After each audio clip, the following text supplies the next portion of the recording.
e também por vovó, minha flor, meu encanto.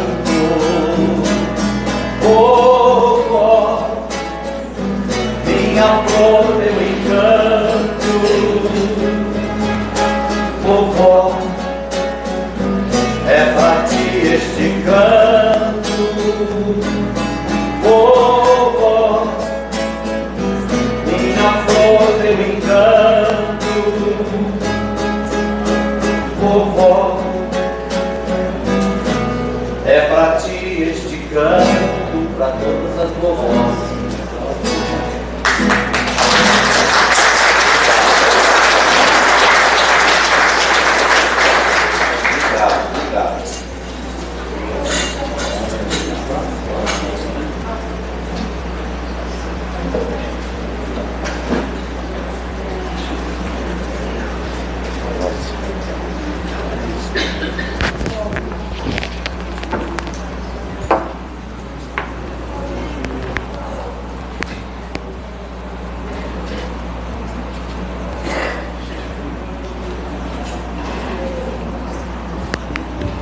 Boa noite a todos. É com grande alegria que recebemos na nossa querida cruzada o nosso irmão Oceander de Rio Preto, um divulgador da doutrina, né, Oceander? O irmão nosso, parceiro, já vai fazer parte da CLT aqui da casa. E obrigado por trazer o Roberto Carlos do Espiritismo. Muito bom. Seja sempre bem-vindo, alegrar a gente. A música, quando é de qualidade, é muito boa para o astral, para o ambiente. Obrigado, de coração. Então vamos iniciar a nossa noite de hoje com a nossa oração, antes do Oceander tomar a palavra, para recebermos todas as bênçãos da casa, o propósito de estarmos aqui, levarmos nosso pensamento ao Pai Criador, ao nosso Eterno, nosso Divino, nossa Majestade, nosso Pai que estais no céu, e que hoje e sempre seja feita a sua vontade, na terra, no campo material, nas suas moradas e no campo espiritual, na vida verdadeira do Espírito. Rogamos, Pai, a sua proteção na noite de hoje, que o Senhor permita que a espiritualidade de luz mantenha o ambiente salutar da casa, este momento de confraternização, de encontro, de alegria entre nós encarnados e com certeza nossos familiares, a nossa família espiritual. E todos nós possamos nesta noite tirar um proveito do que for falado aqui. Um pouquinho extraído do Evangelho possa tocar nossos corações,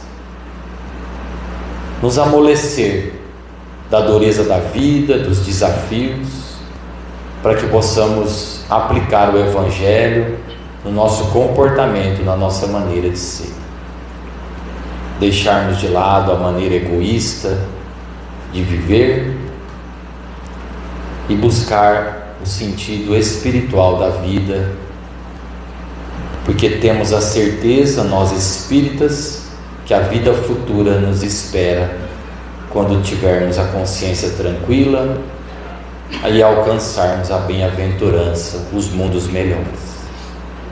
Que possamos resistir aos desafios, às dificuldades, fazermos das dificuldades os degraus de melhoramento, de burilamento, nos tornando pessoas melhores, seres humanos, irmãos uns dos outros, e melhores conosco e com o próximo.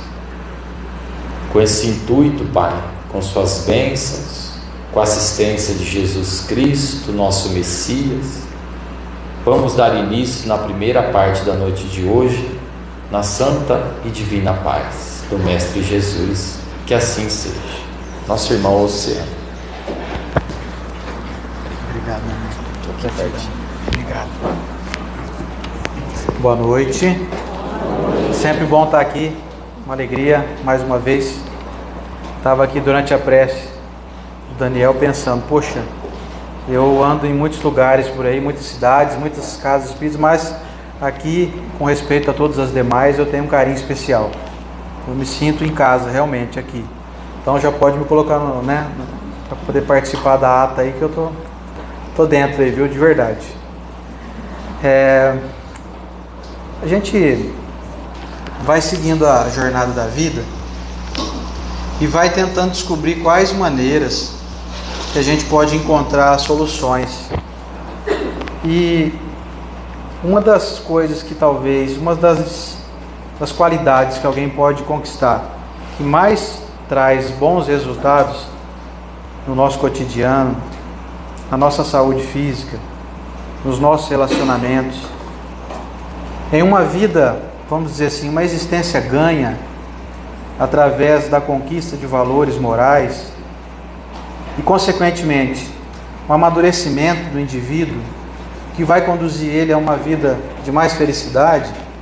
Acho que a virtude número 1 é a disciplina, que é o tema que eu trouxe para a nossa reflexão de hoje. E enquanto eu estava pesquisando sobre esse tema, eu li algumas historinhas interessantes e sempre vale a pena a gente emoldurar as lições do Evangelho com histórias que trazem para nós reflexões. Uma delas é a história de um soldado que, enquanto cadete ali no seu departamento ali onde estava matriculado com seus comandantes, enfim, generais, coronéis, enfim, seus superiores, aquele soldado, logo ao entrar então naquele batalhão, tinha como o hábito necessário de todos ali envolvidos a disciplina de acordar todos os dias 5 horas da manhã, e a primeira coisa que era necessário que aquele soldado e todos os demais fizessem era a sua cama. Você tem que levantar e arrumar a sua cama. Depois você vai fazer sua higiene pessoal, depois você vai se trocar e vai para o café da manhã, vai para as atividades lá que aquele batalhão ali exigia. E passaram-se alguns meses, ele estava ali e começou a ficar um pouco incomodado com a ideia de ter que todo dia, obrigatoriamente, fazer a sua cama. Ele pensou assim, ele pensava, né? Mas será que não seria melhor eu fazer a cama quando eu voltasse? Quando terminasse o dia? Porque eu já vou lá, já faço a cama e já vou dormir. Por que tem que ter essa coisa de fazer cama aí antes? Logo que levantou, deixa eu ir primeiro no banheiro, tomar meu café, deixa a cama para depois. Ele pensava isso. E ele ficou com aquilo na cabeça. Ele observava todo mundo fazer a cama disciplinadamente e ia fazer as suas atividades. Um dia ele não aguentou de curiosidade, ele chegou para o seu comandante, falou assim: comandante, por favor, eu gostaria que o senhor me tirasse uma dúvida que está aqui me encucando um pouco. Eu queria saber qual que é o motivo de a gente ter que todo dia, a primeira coisa que faz, ter que fazer a cama. Será que não daria para haver uma certa flexibilidade nisso? Não poderia eu fazer a cama quando eu voltasse das atividades, no fim do dia? Lá já logo em seguida eu já fazia, já ia dormir, já, pronto.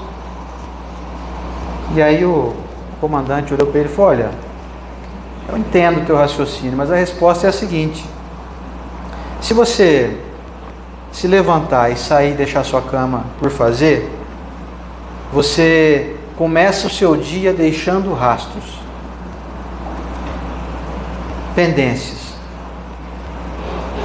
Você não vai ser capaz de poder dizer que já começou bem o dia, porque você já deixou coisa para trás. Então, dentro desse intuito, nós temos aqui a nossa disciplina militar de todo mundo é obrigado a fazer a sua cama. E aí, algumas pessoas pensam assim, podem pensar assim, mas eu não estou afim de entrar nesse esquema de disciplina militar, porque eu não sou militar. Aliás, falar a verdade, algumas pessoas podem pensar, né? Nem sou muito fã dos militares. Não estou afim de disciplina militar. Eu quero levar minha vida leve. Eu sou dono de mim, eu faço o que eu quero, na hora que eu quero. Só que a dinâmica divina já nos dá várias dicas de que esse não é um bom caminho a ser trilhado. Principalmente dentro daqueles indivíduos como nós, no caso eu me enquadro nisso, que ainda tem práticas não muito aceitáveis cotidianas. Nós precisamos ter alguma disciplina. A dica Deus deu já através da natureza. A disciplina do sol, a disciplina da dinâmica dos mundos, do sistema solar, né? A dinâmica de saber, por exemplo, hoje, eu fiquei sabendo faz pouco tempo isso, fiquei pensando, fugir do Mobral mesmo, preciso voltar para o Mobral. Vocês sabiam que o Sol é uma estrela, que ela está em movimento no universo? O Sol não está parado, ele está em movimento, e em volta dele estamos nós, os planetas, girando, sabe, numa espiral infinita, e absolutamente disciplinado no tempo.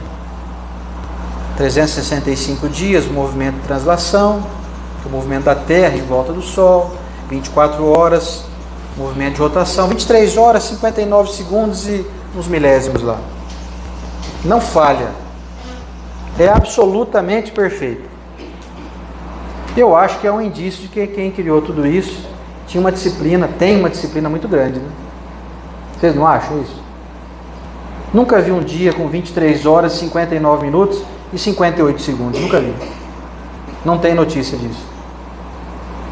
Aliás, tem relógios atômicos que fazem essa medição. É aquele relógio lá que quando você programa teu computador, para poder pegar ali a hora mundial, é o relógio atômico que você acessa via internet. Para a hora do teu computador está absolutamente precisa sempre.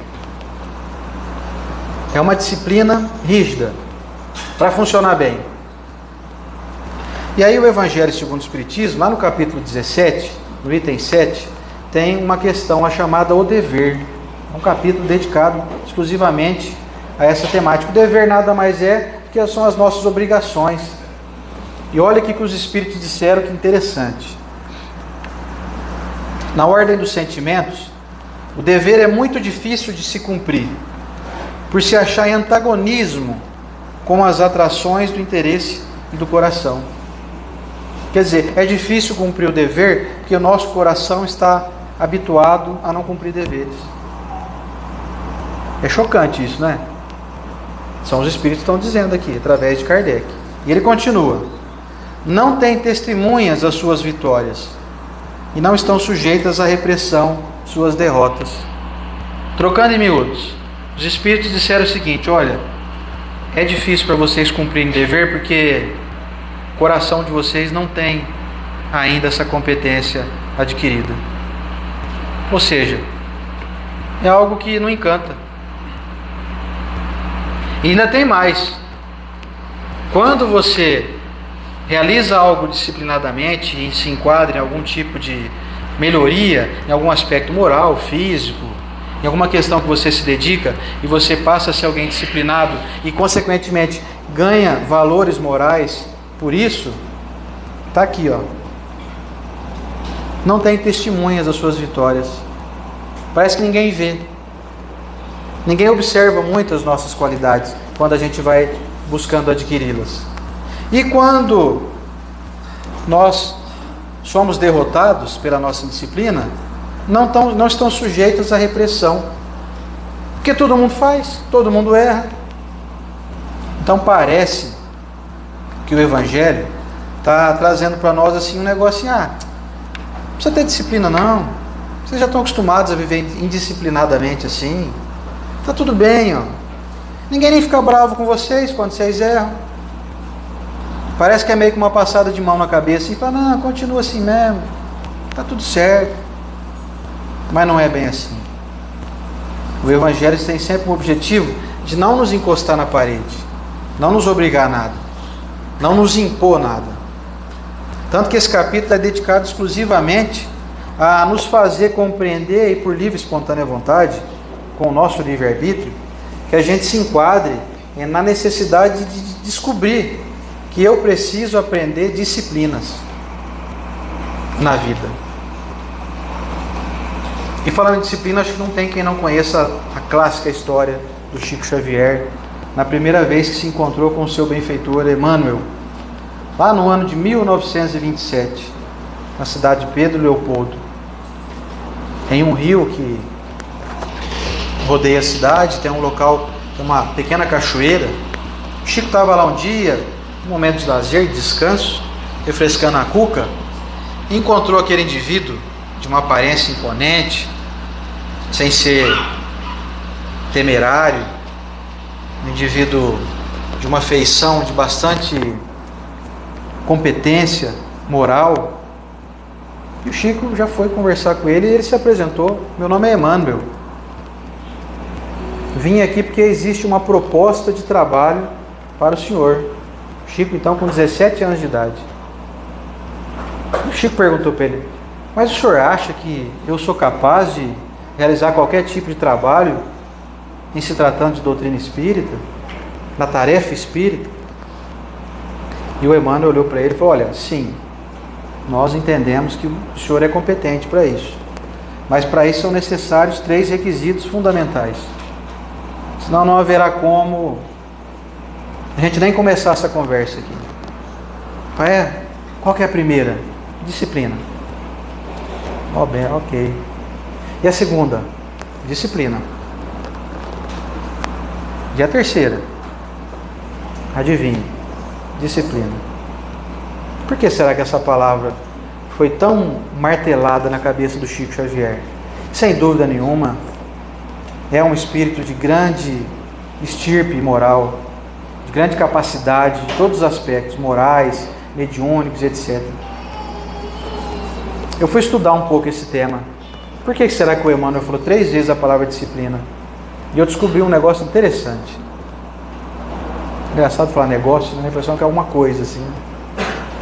A primeira disciplina que nós temos que adotar na nossa vida é a disciplina do pensamento. É preciso se condicionar a pensar bem, a pensar com sabedoria, com inteligência, utilizando os recursos que nós conquistamos até então. Todos nós aqui somos um livro. Já foram escritas muitas páginas nesse livro, que somos nós, ao longo dos milênios. Nessa encarnação mesmo, não há nenhuma pessoa aqui presente que não possa se dizer experiente em alguma coisa, mesmo que seja somente no âmbito profissional, mesmo que seja somente no âmbito de saber cuidar bem de uma casa, de educar filhos. Todos nós estamos nos capacitando dia a dia. Então a disciplina do pensamento, ela é a mais fundamental, porque é de onde originam todas as nossas futuras ações. A segunda disciplina é a disciplina da fala, da maneira de se expressar, de saber se portar, saber colocar as palavras de uma maneira com sabedoria. Você pode ser um indivíduo que tem um ótimo cabedal de conhecimento, um ótimo vocabulário, uma ótima dinâmica de fala, um alto poder de convencimento, mas pode ser alguém agressivo, pode ser alguém debochado, desrespeitoso, irônico, petulante, prepotente, arrogante, mesmo sendo um conhecedor das palavras. É preciso disciplinar o que se fala e como se fala. E a terceira disciplina é a disciplina da ação. É preciso fazer uma análise e um cálculo de tudo que vai se fazer na vida.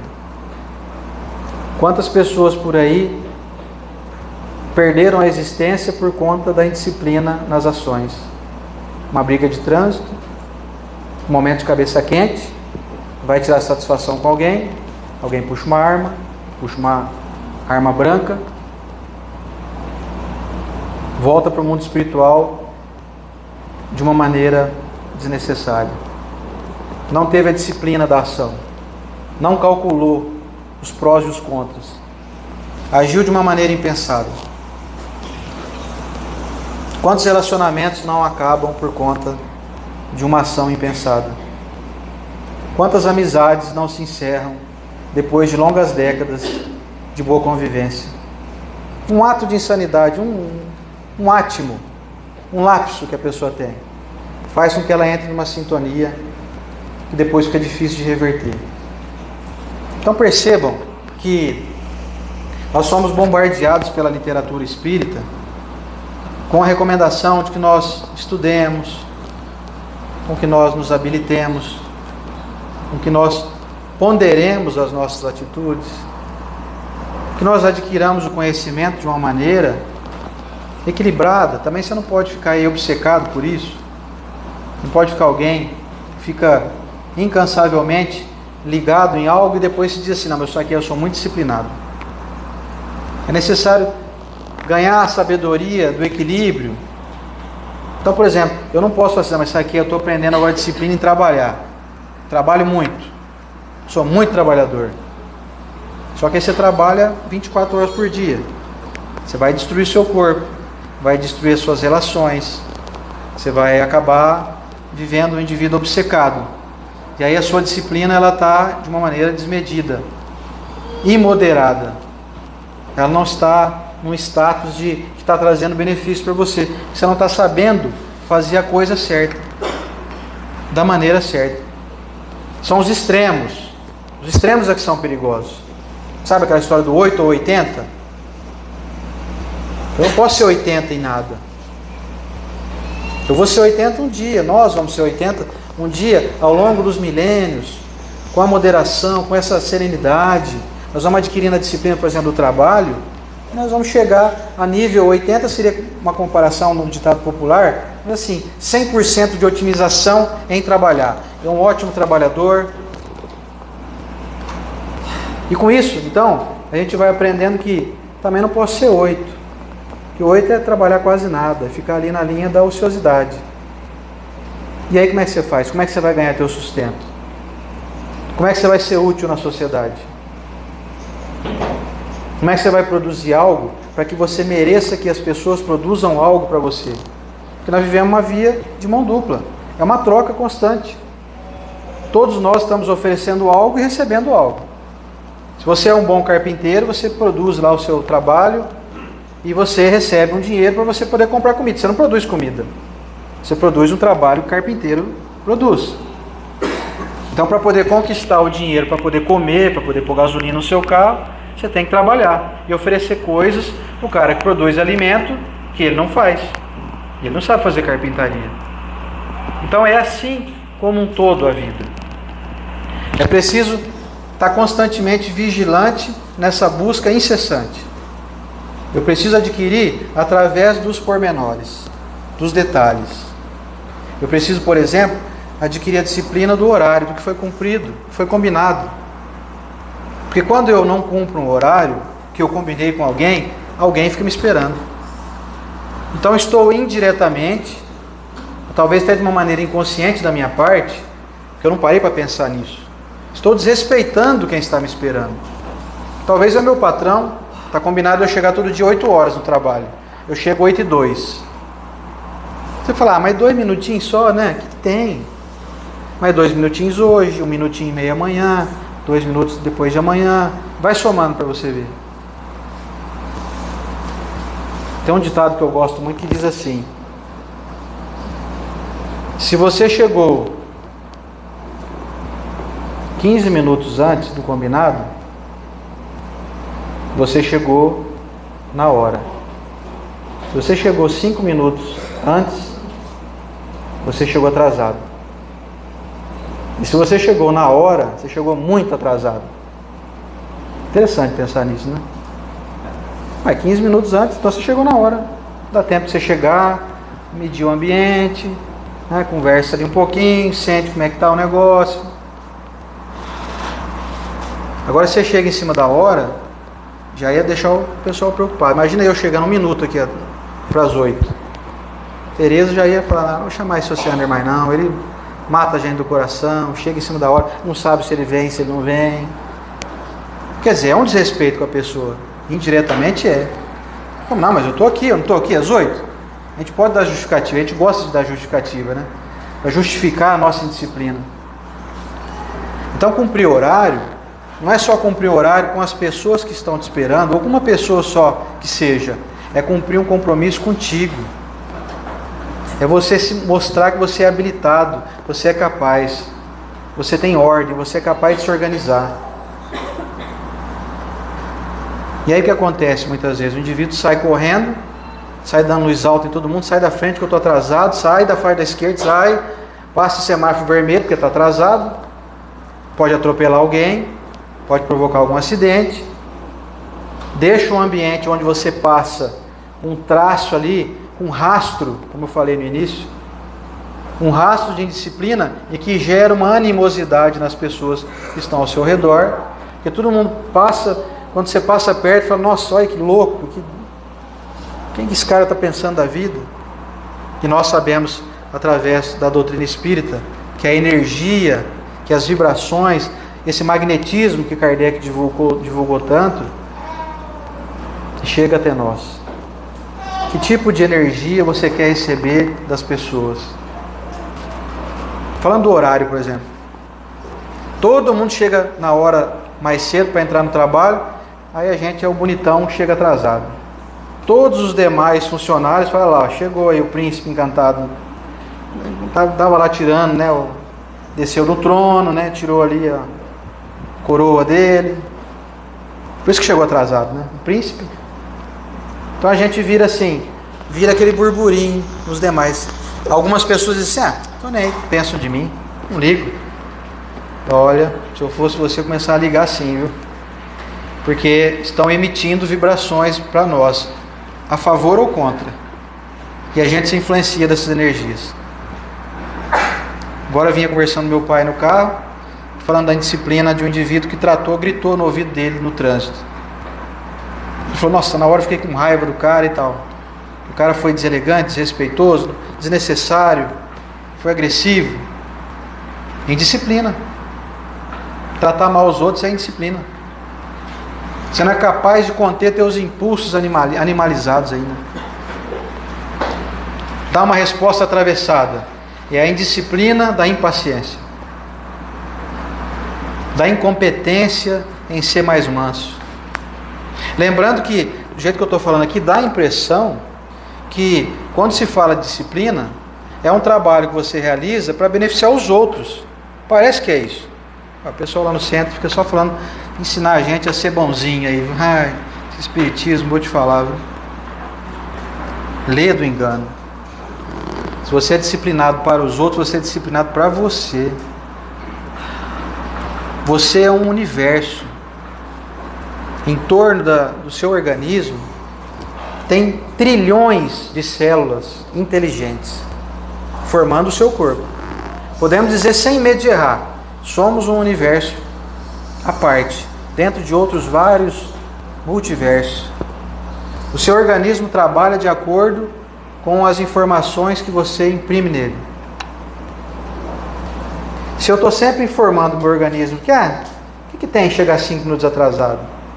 O que tem em deixar a cama desarrumada? O que tem em deixar a louça sem lavar? O que tem em dar uma resposta atravessada? Eu não me importo, não me incomoda. Olha que culto ao egoísmo disfarçado, imperceptível.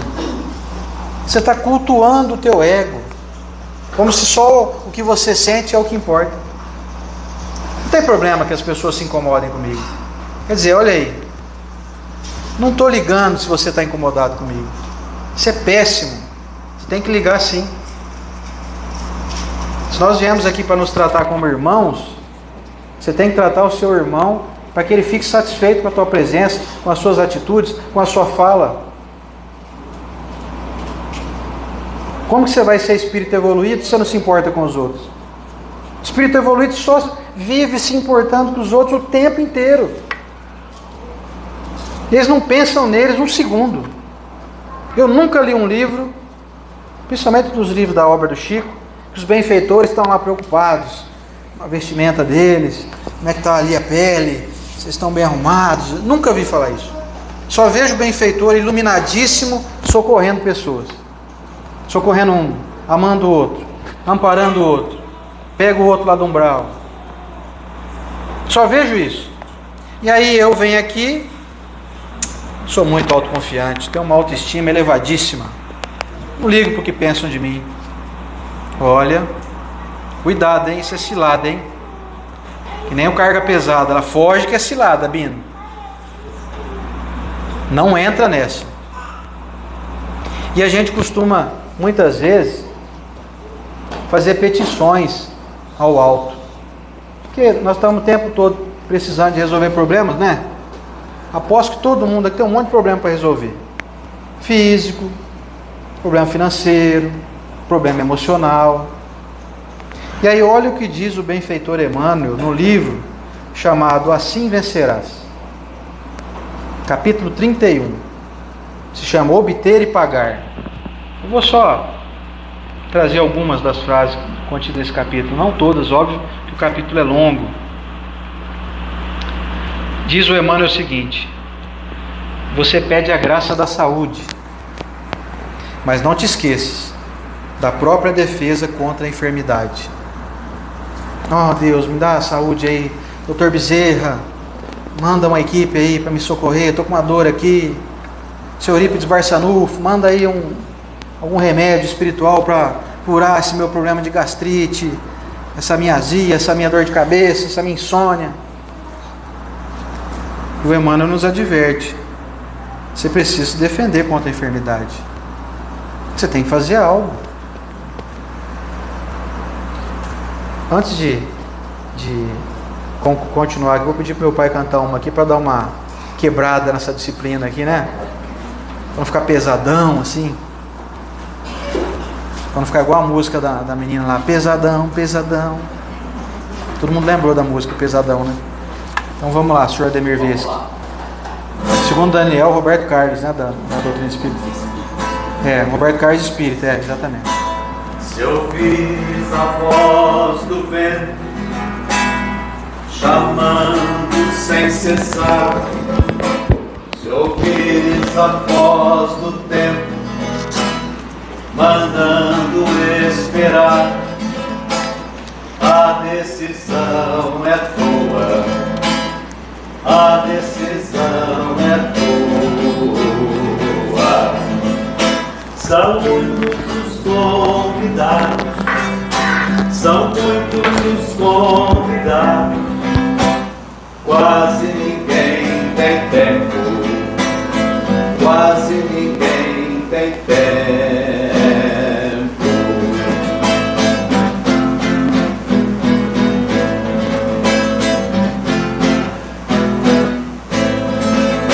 Se ouvires a voz de Deus chamando sem cessar, se ouvires a voz do mundo querendo te enganar, a decisão é tua, a decisão é tua. São muitos os convidados, são muitos os convidados, quase ninguém tem tempo, quase ninguém tem tempo.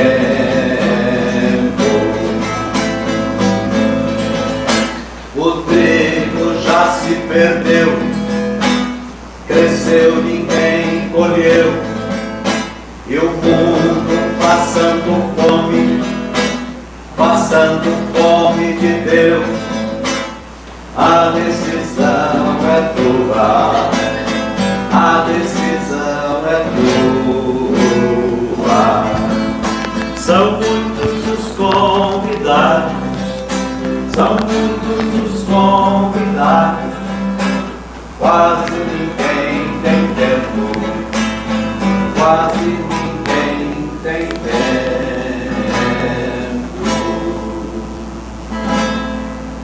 Pois é, quase ninguém tem tempo ou quase ninguém arruma tempo, quase ninguém produz o tempo, quase nenhum de nós encontra uma maneira de se disciplinar, por exemplo, para vir à casa espírita. Como disse o Emmanuel aqui, eu peço saúde, mas eu não tenho tempo de fazer atividade física, não tenho tempo de fazer uma dieta alimentar um pouco mais equilibrada. E aí você vai ter que lembrar sempre disso. Tempo você vai ter que arrumar, ou para cuidar da sua saúde ou da sua doença. Tempo é o mesmo. Ou você previne, ou você trata.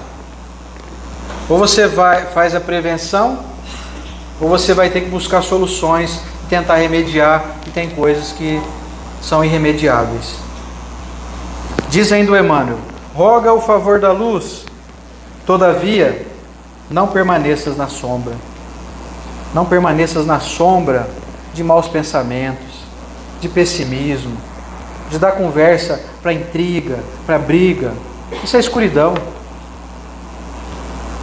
Se alimentar de notícias desagradáveis, sair contando para todo mundo coisa ruim que está acontecendo, virar um verdadeiro boletim ambulante de desgraças. Isso é treva, isso é escuridão. Eu peço luz, quero soluções, quero ter esperança, eu quero ter alegria, mas eu vivo cultivando e financiando com a minha inteligência situações complexas, desagradáveis. É necessário plantar primeiro para depois colher. Não dá para fazer o inverso. Não dá para plantar algo ruim e colher algo bom. Não dá para colher algo que outros plantaram. Não dá também. Cada um vai receber de acordo com as suas obras, disse o Mestre Jesus. Pede a bênção da coragem, mas preserva-te contra o desânimo. Não aceite a ideia de desânimo. Se você fizer uma contabilidade das bênçãos na sua vida, o placar é de 200 a 0, 200 a 3, vai. Eu não falar 0, que todo mundo tem um probleminha para resolver. O fato de você ter levantado hoje, os primeiros 10 segundos da tua vida, aconteceram fenômenos incalculáveis. Merecimento de retornar depois do desdobramento do sono, merecimento de ter uma cama para dormir, merecimento de abrir os olhos e enxergar, merecimento de raciocinar, poder se levantar. São muitas bênçãos. Não aceite a ideia de que você está desanimado. Está assim de gente no mundo espiritual, doidinho para estar aqui no nosso lugar. Segundo dizem os amigos espirituais, uma média de 4 pessoas para cada um aqui encarnado. Quase 30 bilhões, isso na época do André Luiz, na década de 60 do século passado. Dizia que havia na faixa de 30 a 32 bilhões de espíritos propensos a reencarnarem na Terra. Hoje nós estamos em 8 bilhões da população do mundo. Então você imagina que tem um monte de gente doidinho para estar no nosso lugar. Nós estamos reclamando de barriga cheia. Porque para se dizer desanimado, tem que estar reclamando de algo, né? Então reclamar, buscar soluções, não tem problema. Você tem o direito de buscar conversar com alguém, expor a tua dificuldade, mas não entra nessa linha não. Não deixa perdurar muito isso não. Nós temos que seguir em frente. Tem muita coisa para conquistar. Eu adoro a doutrina espírita por causa disso. Esse impulsionamento que nos dá sem nos obrigar a nada. Esse direcionamento nos convidando a uma fé raciocinada, a uma fé de, poxa, é verdade. Tem muita coisa boa na minha vida. Eu não posso me parar em um obstáculo que está difícil de ser transposto aí. Eu vou contornar ele, eu vou fazer igual o rio. O rio não briga com obstáculo nenhum, ele contorna e segue. Quando não dá para passar por cima, você contorna. Ou então fica lá parado, olhando para a pedra lá. Aí, tem uma pedra aqui no meu caminho, e agora, hein? Estou desanimado. Será que Deus não colocou essa pedra no nosso caminho para a gente se fortalecer? Para a gente aprender a escalar? Aprender a desenvolver a inteligência? Como que eu faço para tirar esse obstáculo do meu caminho? Ou como que eu faço para desviar dele? Tudo é convite à nossa melhoria. Não tem nada acontecendo na tua vida que seja desnecessário. Nada. Porque se houvesse alguma coisa desnecessária, a gente poderia começar a duvidar da inteligência divina. O indivíduo cria o universo aí, bota coisa na vida da gente à toa, sem fundamento nenhum. O cara é inteligente para criar o universo, mas ele não é inteligente para colocar coisas sensatas no meu caminho. Não é meio irônico isso? Isso não acontece. Então, se você está diante de um grande desafio, saiba que você está sendo convidado a desenvolver potências que até então você ainda não desenvolveu. Solicita a concretização dos ideais superiores que te nutrem na terra, mas busca agir sem apego, para que não te namores das próprias obras que pertencem, no fundo, à criação divina. Essa é uma chapuletadinha em quem acha que é capaz de ser criador e excessivamente competente em muitas coisas. Nenhum de nós é competente sozinho. Se eu disser para vocês que eu estou aqui hoje sozinho, é uma grande mentira minha ou uma grande ilusão da minha parte. Não tem como vir aqui a essa instituição e estar, tipo, se vira aí sozinho aí. O pessoal lá merece ter um cara que fala qualquer coisinha lá mesmo e o pessoal se sacia. Isso não acontece. De acordo com o merecimento de cada um aqui presente, eu sou apenas um instrumento. Quem fala por mim são aqueles que amam vocês. Eles estão aqui interessadíssimos que seja falado algo aqui conveniente para o bem de vocês. De modo que se eu achar, sou capaz, faço uma palestra lá, um monte de gente me assistir. Olha, que ilusão, gente. Olha que ilusão você imaginar que você é muito bom no trabalho que você faz. Nós não paramos para pensar nessa pleiade que tem em torno de todo mundo que está ali usufruindo do seu trabalho. Se você é um mecânico muito competente, o cara que leva o carro para você consertar tem um benfeitor que está interessado no bem-estar dele. O benfeitor desse cara pode te influenciar para você consertar o carro bem consertadinho. O seu benfeitor tem interesse que você seja competente, porque provavelmente você é uma pessoa que tem família e você precisa levar sustento para sua casa. Então, com o mérito da sua família, você também recebe apoio dessa múltipla conexão, de modo que o Emmanuel vem trazer para nós um alerta aqui. Você se acha disciplinado e muito bom no que faz? Cuidado, não se vanglorie, você não está sozinho. Você tem o teu mérito, tem a tua participação, tem a tua disciplina, tem a tua competência, tem o teu esforço, mas tem a mão de Deus por trás. Se não tivesse a mão de Deus por trás de cada um de nós, nós sequer estaríamos respirando nesse momento. Nosso coração está batendo nesse momento aqui. Ninguém está pensando no coração bater. Alguém pensou aqui? Nossa, eu vou lá para o centro, deixa eu ver. Das 8 às 9 tem que bater pelo menos umas 3.800 vezes, no mínimo. Vamos lá, hein? Vamos?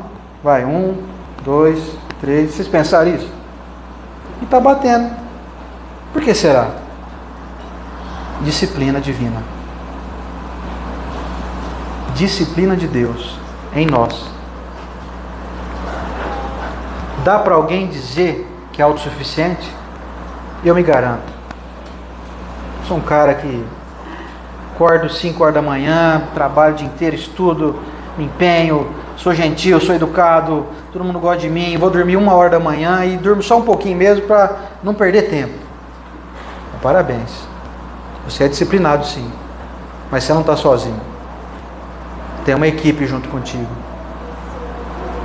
Então esse convite aqui da disciplina do Emmanuel é para a gente entender que ninguém é autossuficiente.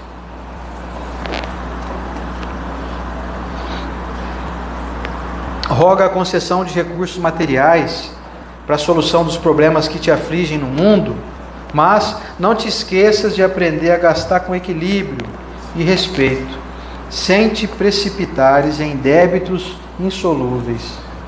Quero solucionar o problema de todo mundo, quero ajudar meus familiares, tem gente passando dificuldade, mas calma, não crie débitos aqui, débitos insolúveis, que não vai ter solução.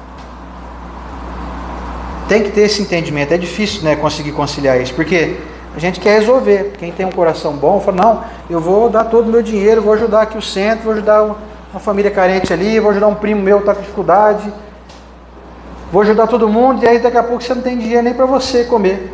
Acabou o teu dinheiro, você está endividado, você se arrebentou. É a indisciplina do desequilíbrio. Mas eu sou muito bom, vocês não estão vendo isso? Então, mas a bondade tem que ter moderação também. Bondade sem disciplina vira o caos na tua vida. Então, nós já passa a não ser bondade, né? Já é um desequilíbrio, já é uma incompetência em saber administrar. Porque se for assim, então, você vai sair por aí ajudando todo mundo e aí você nem vai comer mais. Eu não posso comer, se eu comer alguém vai ficar com fome, então tem gente aí precisando de comer, então eu não vou comer mais também. Quer dizer, isso não pode ser racional, isso. Não pode ser considerado uma disciplina. Então percebam que até para fazer o bem tem que ter disciplina. Uma vez chegou uma senhora lá com uma problemática difícil, a mãe doente, acamada, com um aparelho hospitalar em casa. Ela estava já 3 meses sem pagar a conta de energia, que veio caríssima por conta dos aparelhos que a mãe dela estava doente. Uma conta de R$500, outra de R$1.000 e outra de R$1.200.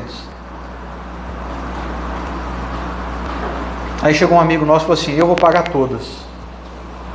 Pode deixar comigo, eu pago. Eu falei: calma aí, opa, calma. Calma que não é assim. Você paga uma então. Vamos arrumar outra pessoa para pagar outra. Você não pode querer só resolver o problema do mundo.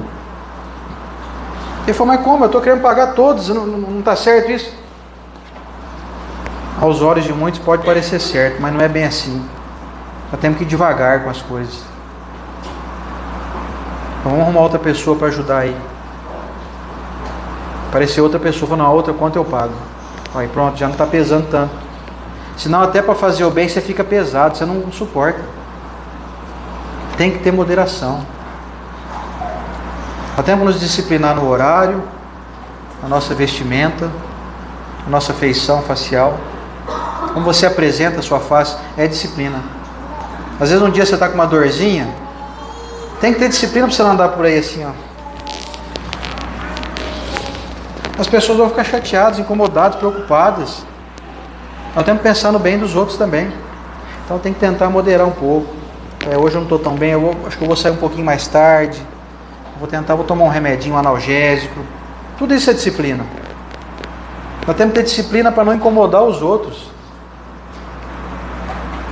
E lembrando, eu gosto de reforçar isso sempre, eu já falei no início, vou falar de novo. Tudo que a gente aprende na doutrina parece ser um mau negócio. Parece ser um negócio assim: estou indo no centro aprender a ser bom para os outros. Você está sendo bom para você. Tudo que você faz de bom para os outros, você está fazendo de bom para você também. Cumprir o horário? Alguns vão falar assim: se não foi MEC, eu estou obrigação. Pois é, mas se você cumpre o horário, você é competente.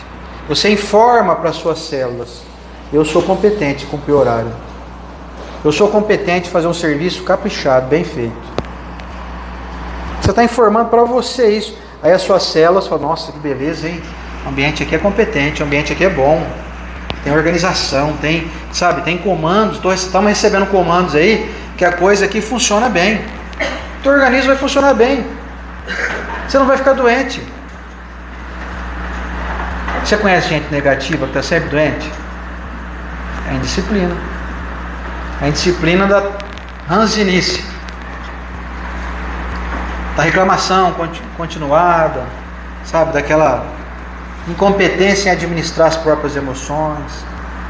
Nada tá bom, tudo tá ruim, tá doendo, não tá legal, tá muito frio, tá muito calor, tá muito claro, tá muito escuro. Não tem acordo com a pessoa. O corpo dela fica assim: tá bom ou não tá? A célula, vai ou não vai? Vai ou não vai?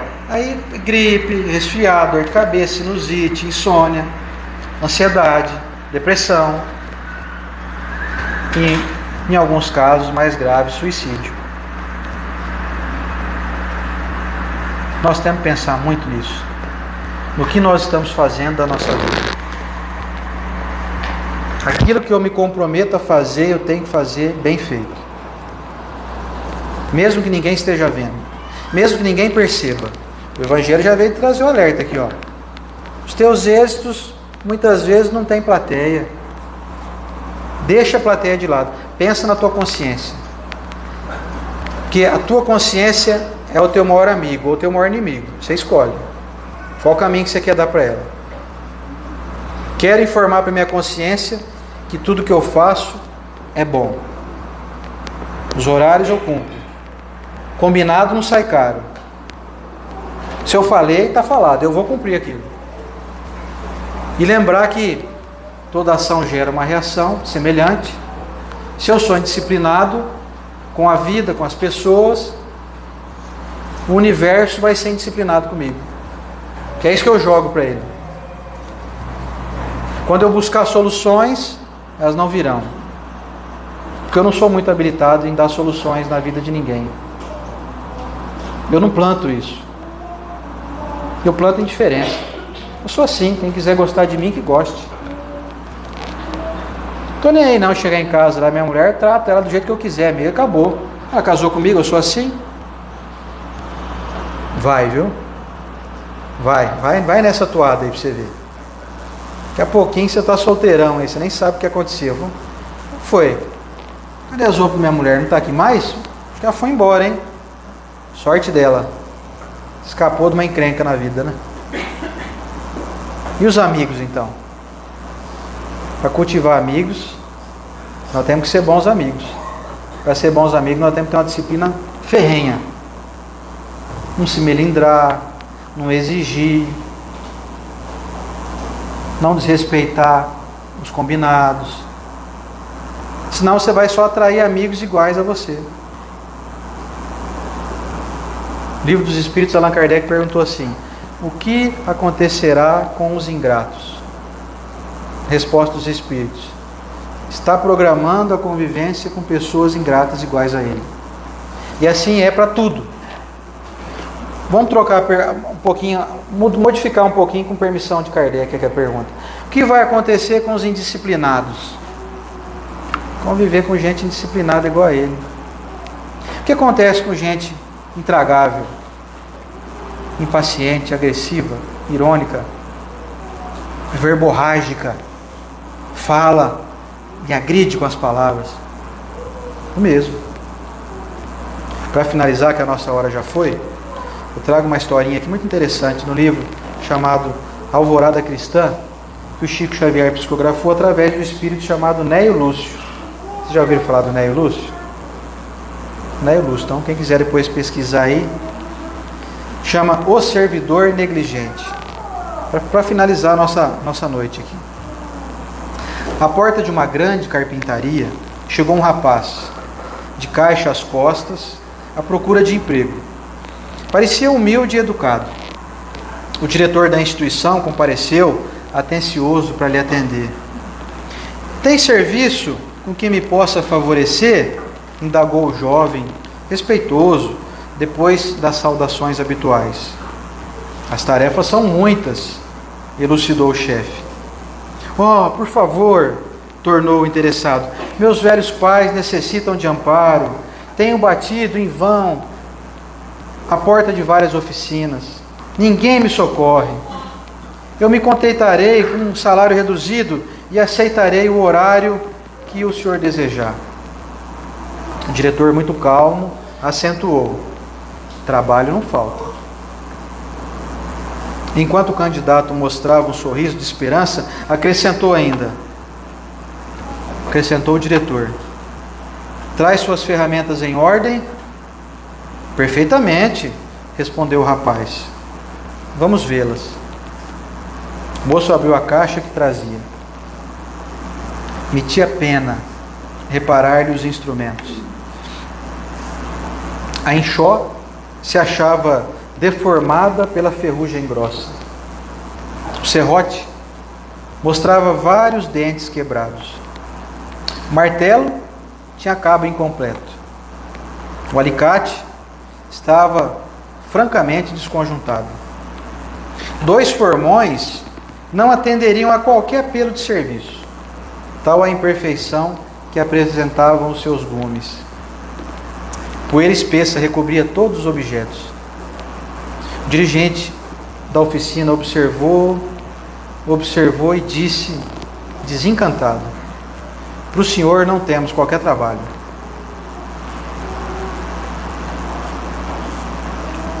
Oh, por quê? Interrogou o rapaz em tom de súplica.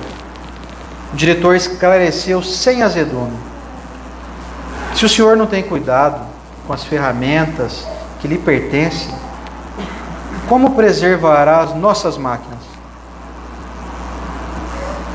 Se é indiferente naquilo em que deve sentir-se honrado, chegará a ser útil aos interesses alheios?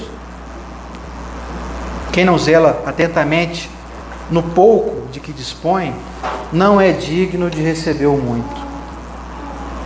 Aprenda a cuidar das coisas aparentemente sem importância. Pelas amostras, grandes negócios se realizam nesse mundo, e o menosprezo para consigo é indesejável mostruário de sua indiferença perniciosa. Aproveite a experiência e volte outro dia. Não valeram petitórios do moço necessitado. Foi compelido a se retirar, em grande abatimento, guardando a dura lição. Assim também acontece no caminho comum. Quem deseja um corpo iluminado e glorioso na espiritualidade, além da morte, cuide respeitosamente do corpo físico. Quem aspira à companhia dos anjos, mostre boas maneiras, boas palavras e boas ações aos vizinhos. Quem espera a colheita de alegrias no futuro, aproveite a hora presente na sementeira do bem. E quantos sonharem com o céu, tratem de fazer um caminho de elevação aqui na terra mesma.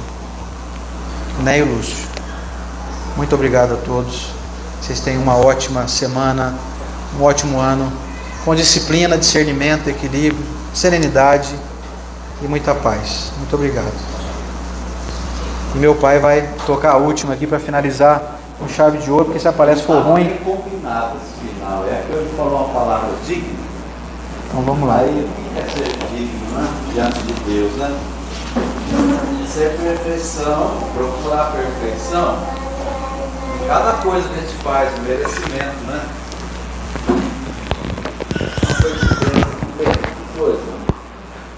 E a palavra de Deus é importante, amar o próximo. Acho que a dignidade, sempre tudo que você fizer tem que estar correspondendo a alguma coisa de amar o próximo. Essa música fala disso. Ah, você vai. Eu não sou digno, ó meu Senhor. Eu não sou digno de que tu entres, ó meu Senhor, na minha casa, porque és tão santo e eu pecador. Eu nem me atrevo a te pedir este favor. Vamos repetir, né? Eu não sou digno, ó meu Senhor. Eu não sou digno de que tu entres, ó meu Senhor, na minha casa. Meu coração é tão pecador que nem me atrevo a te pedir este favor.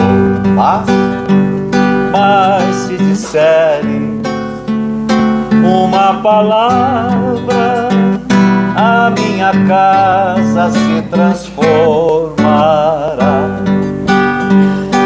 Uma palavra é suficiente, suavemente ela nos salvará. Mas se disseres uma palavra, a minha casa se transformará. Uma palavra é suficiente, suavemente ela nos salvará. Obrigado, gente.